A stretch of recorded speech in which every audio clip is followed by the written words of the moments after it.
guys, ayan, back to work na ako. Ngayon ang oras ay 4:14 in the morning. Maga akong gumising alas 4 kasi ang pasok ko is 5:30. Kaya kailangan ng mahabang preparasyon kasi babiyahe pa. Ayan. Ngayon papasok ulit ako after 16 days. Isang pasok ko pala every week is 4 na araw, 4 days duty, 4 days off. And then yung 4 days duty namin is 2 days na day shift, 2 days na night shift. 12 hours yun every shift. Ganun ang pasok namin. Kaya pag alas 5 naman ang pasok ko, gumigising ako mga 3:30. Pagka alas 5:30 naman ang pasok ko, gumigising naman ako alas 4. Ganun ang routine ko araw-araw. Yan guys, pasok na naman ako, second night ko. Hanggang bukas na ng maga ulit. Tapos day off ako, 4 days off. Walang overtime. Pero okay lang. Kita nyo yung sasakyan ko. Ayan o, ginuhitan na sa sobrang linis. Puro alikabok. Ayan guys, pasok muna ako guys, magdadrive muna ako. So ingat tayong lahat. Guys, andito pala ako sa B Square Mall. Bibili ako ng kunafa dito sa Al-Aker. Tanungin natin kung pwede natin kunan yung mga pagkain nila. Al-Aker. Masok tayo.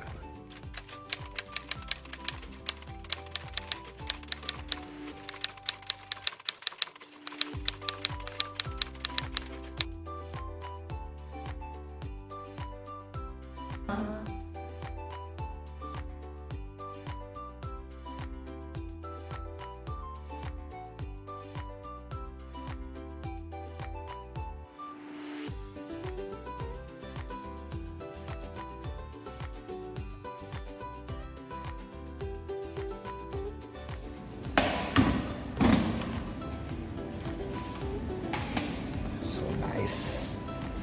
Thank you bro. Yan, medium siya.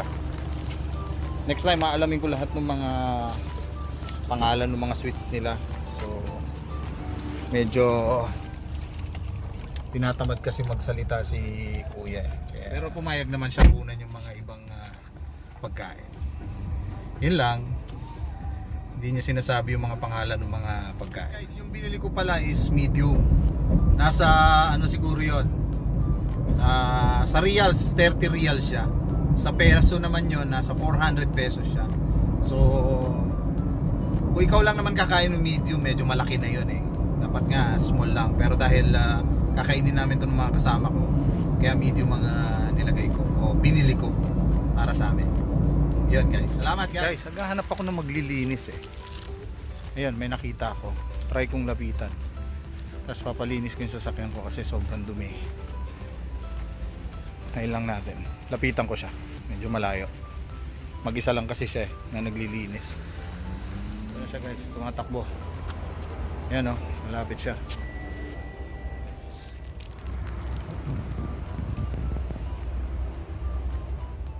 Kakain muna kami ng kunafa. Ayan na naman po si Nils. Yes, sir. Si Idol. How are you, sir? Yes. Good, sir. Ayan, si Marben.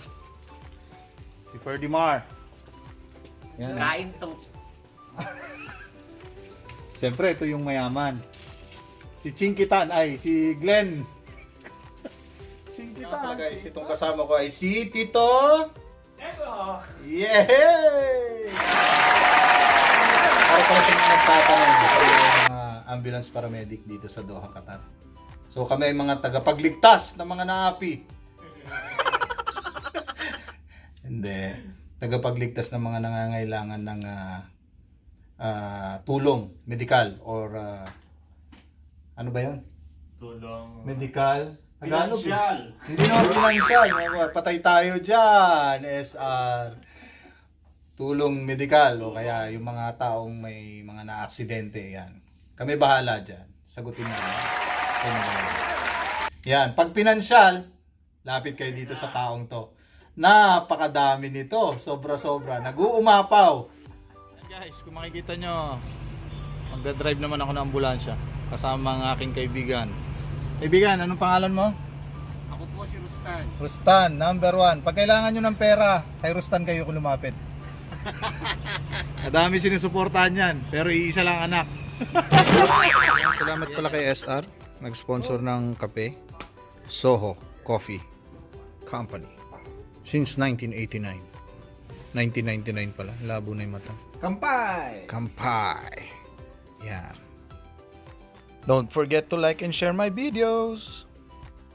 Subscribe and hit the notification bell. Bye-bye.